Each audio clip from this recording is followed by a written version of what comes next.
What's up, fantasy managers? Welcome back to another episode of the First Pitch Podcast brought to you by PitcherList.com. My name is Jake Crumpler, and I'll be your host for this edition of the pod. You can follow me on socials at Jake Crumpler and can find all of my work at CrumplerBaseball.com. Let's dive into everything baseball related from Tuesday, July 7th.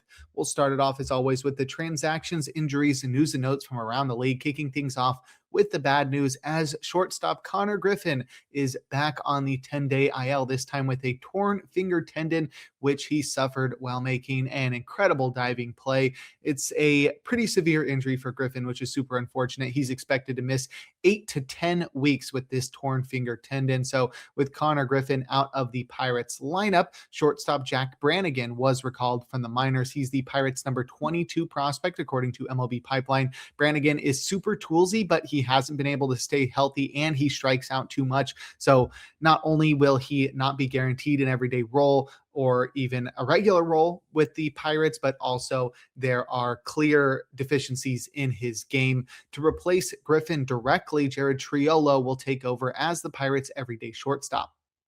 Next, we have third baseman David Hamilton, who was placed on the 10-day IL with a hamstring strain. Hamilton's timeline for his return is unclear at the moment, but he wasn't playing a significant role for the Brewers prior to the injury anyway. Outfielder Blake Perkins was also optioned to the minors, as we had two guys removed from the active roster, and to replace them, outfielder Greg Jones was selected from the minors, and outfielder Luis Lara was recalled from the minors. It's a pretty big call-up. He is the Brewers' number 4 prospect and is the number 67 prospect in all of baseball. Lara is a switch hitter, and at AAA, he's batted .321 with 9 homers, 24 steals, a 143 WRC plus, and more walks than strikeouts. So he's clearly incredible. The Brewers signed him to an extension last month. I think it was 7 years.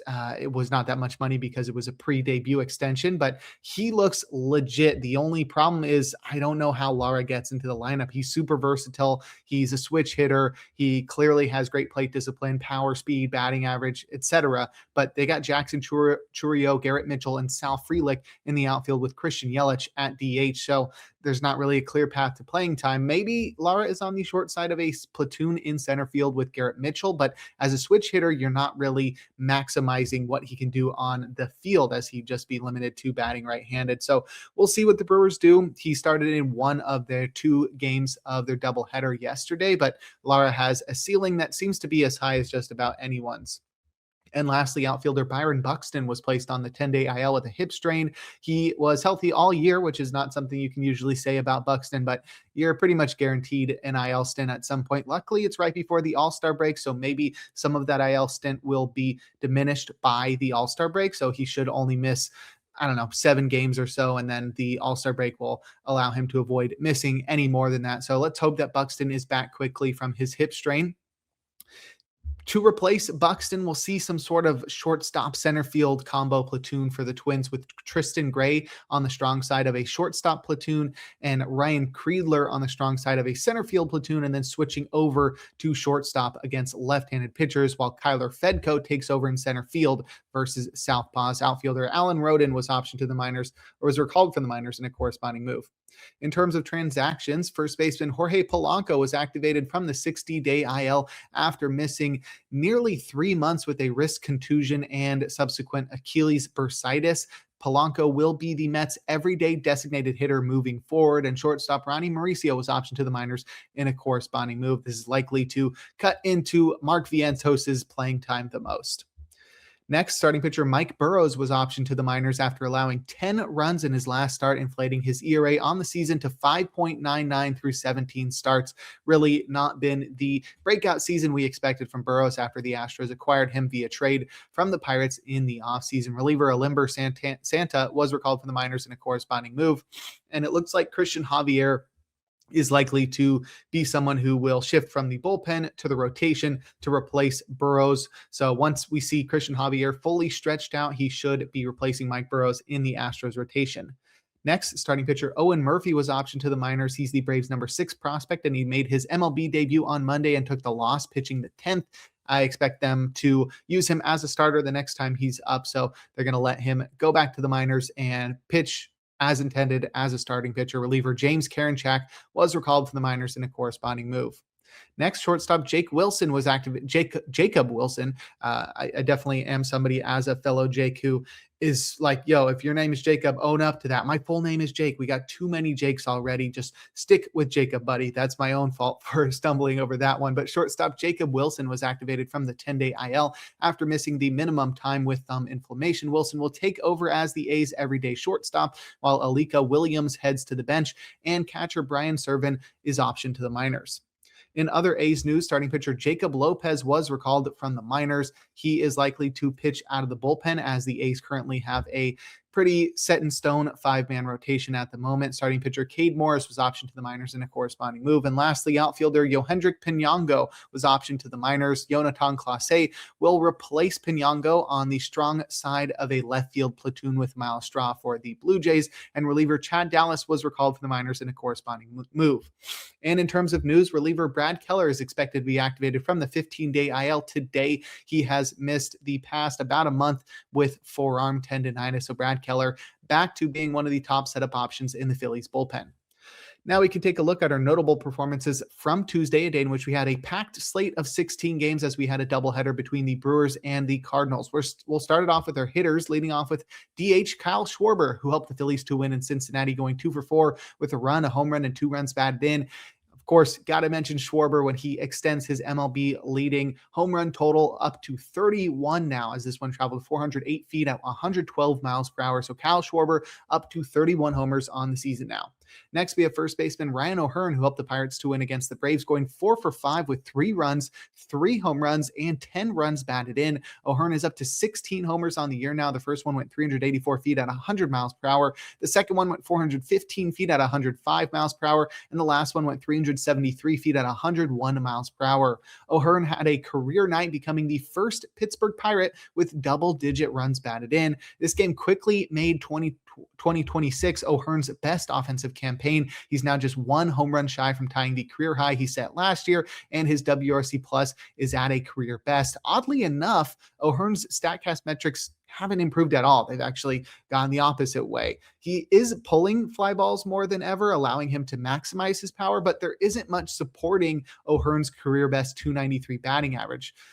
Of course, you have to keep riding him while he's rocking an 850 OPS, but I wouldn't be surprised if the second half wasn't as enjoyable as the first half was for Ryan O'Hearn. But incredible 3 home run game on Tuesday. Next, we have outfielder AJ Ewing, who did all he could, but the Mets lost to the Royals. He went 4 for 4 with 4 runs, a home run, 3 runs batted in, a walk, and a steal to complete the combo meal. That's 6 home runs and 9 steals on the year now for AJ Ewing. The homer went 402 feet at 105 miles per hour. And every time it looks like Ewing is about to fall off a cliff, he does something special. He's made the correct adjustments to MLB pitching, allowing him to continue thriving beyond his first 50 games. He was striking out a concerning amount early on, fanning at a 32% rate through his first 30 games. But since then, Ewing's been at 17% in the strikeout department, and in concert with an 11% walk rate, he's showcasing a more patient approach that has allowed him to tap into more power, as well as being able to maximize his wheels. He's gone deep 5 times in his last 22 games after doing so just twice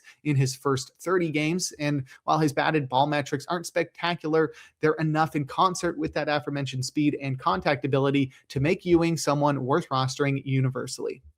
And lastly, we've got shortstop Tyler Tolbert, who helped the Royals to win in Queens, going 5 for 6 with 4 runs, a home run, 2 runs batted in, and a steal to complete the combo meal. It was his second homer and 10th steal, and the homer went 377 feet at 99 miles per hour. And you must be wondering, if you listened to the podcast yesterday, is this a repeat? Did Jake mess up? No, he did not. We just covered Tolbert yesterday after he went 5 for 5, but he went 5 for 6 here, and he deserves being mentioned again after he tied the record for the most consecutive plate appearances with a hit.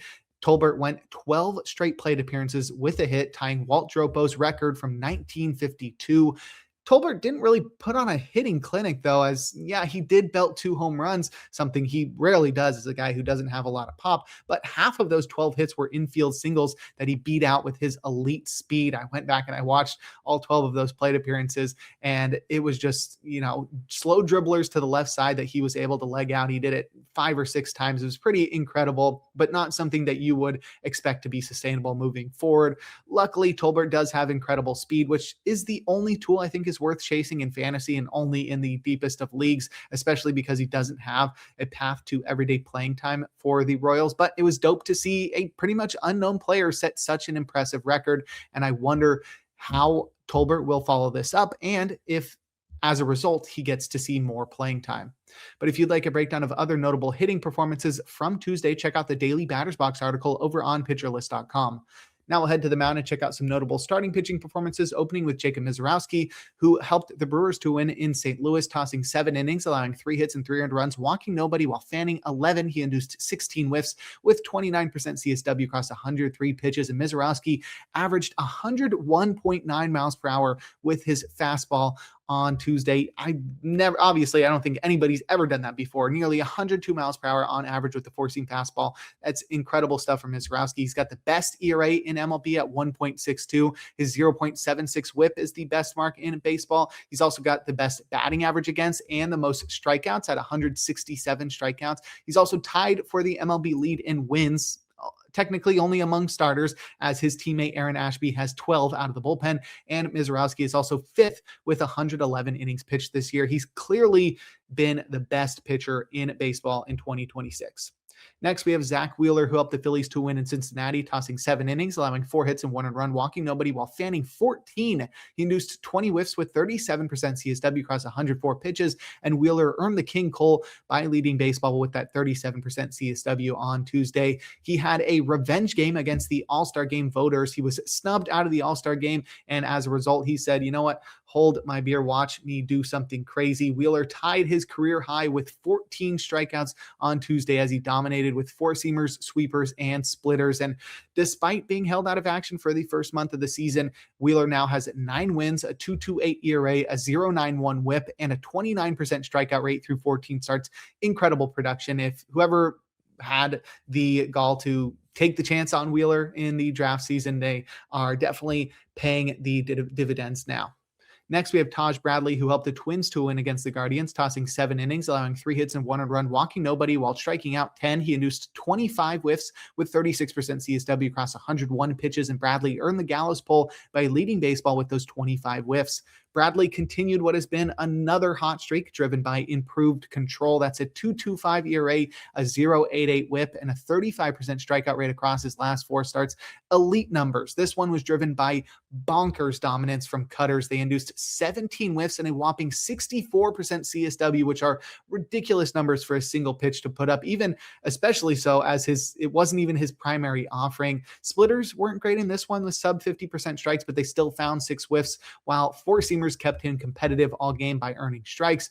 And obviously, don't expect Bradley to keep up this pace for the long run. He really doesn't have the control to hold on to this pace forever, but he's a streaky arm that should be rostered when he's on a hot streak. He's on one of the hottest streaks we've seen across baseball this season, and it's time to continue rolling with Taj Bradley while he's pitching well.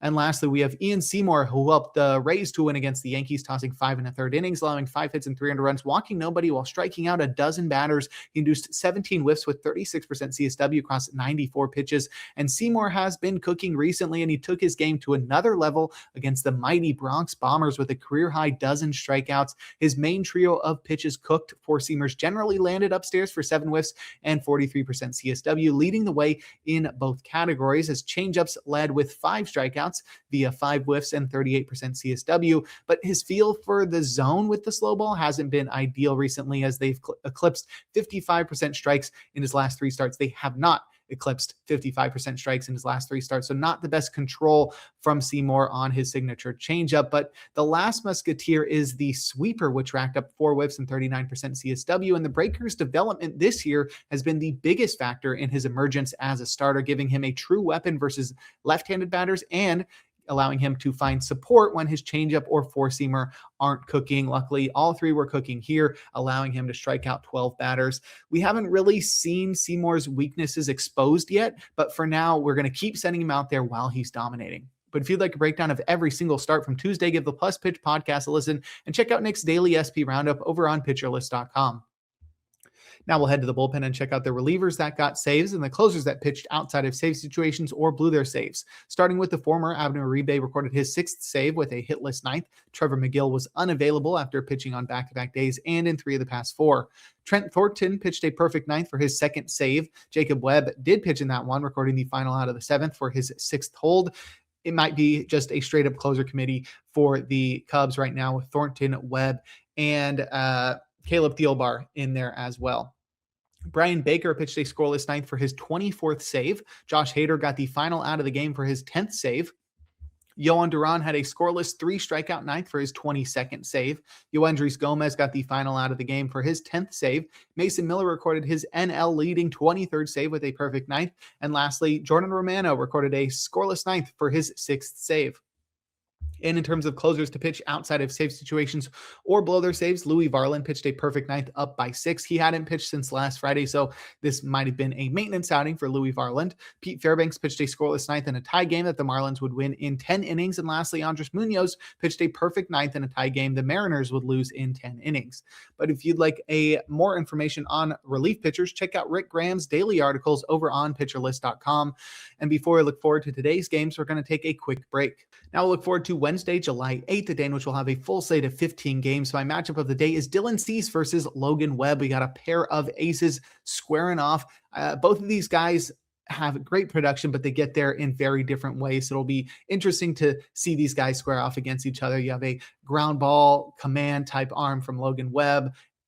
Much a slinger type guy too, who throws more sidearm than over the top. While Dylan Cease is over the top, he's there to overpower you. He's looking for strikeouts. He's going to walk a lot of guys. He might give up some home runs. It's going to be a little bit chaotic, but ultimately he's going to give you some great numbers. So it'll be interesting to watch Cease square off against Logan Webb.